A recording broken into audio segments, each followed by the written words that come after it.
What's up, everybody? My name is Jim, and welcome to FSD Driver. Today, we have a short video. We're going to speed everything up to 800 times.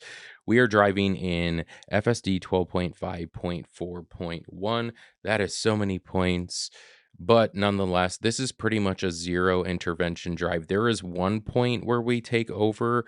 It is because the car doesn't want to slow down for other traffic around it. It does the merge because of the road construction, but I've done this drive so many times that I know it just wants to be like, I'm the most important car here, and I don't care about everybody else." So what I do is I tap the brakes and let the car naturally slow down and then merge using the actual traffic cones.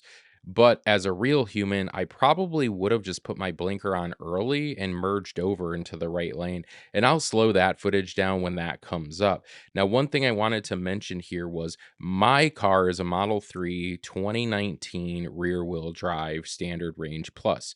My wife's car is a 2020 Model Y long range all wheel drive vehicle. These are running both the same version of FSD 12.5.4.1.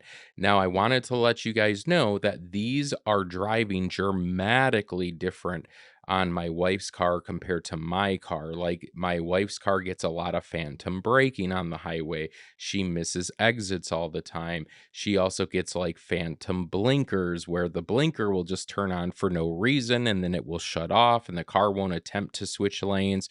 So it is very weird that these cars are acting different. Now, we've gone through everything. We've cleaned the cameras off. I've recalibrated the cameras. We ran a diagnostic with Tesla on it. Everything checks out fine.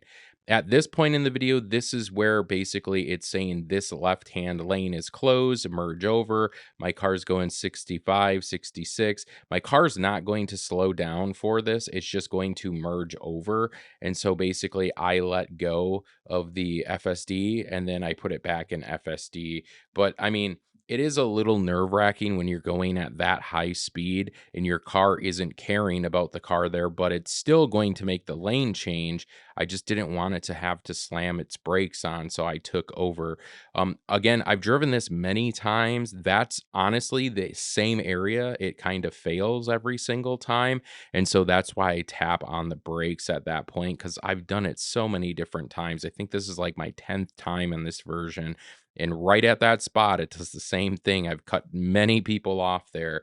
So, yes, my wife's car, same version of FSD, acts completely different. Talked to Tesla. They said everything looks fine, no problems with the cameras, anything like that. So, just a little dumbfounded as to why these versions act differently, but it also brings up a really good thing.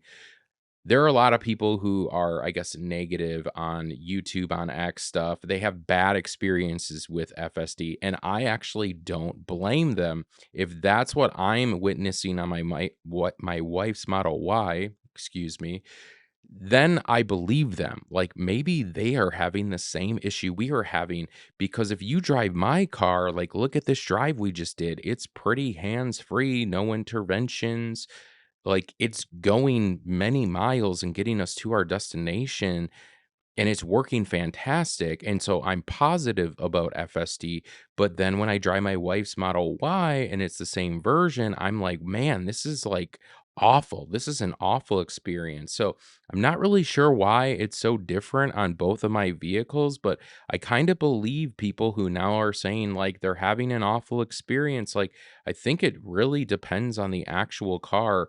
One comment a user told me was like, I had this same experience, and then what I did is I factory reset my car and it seemed to work. So I think that's the last thing I'm gonna do. But anyways, thank you guys for watching. Have a good one.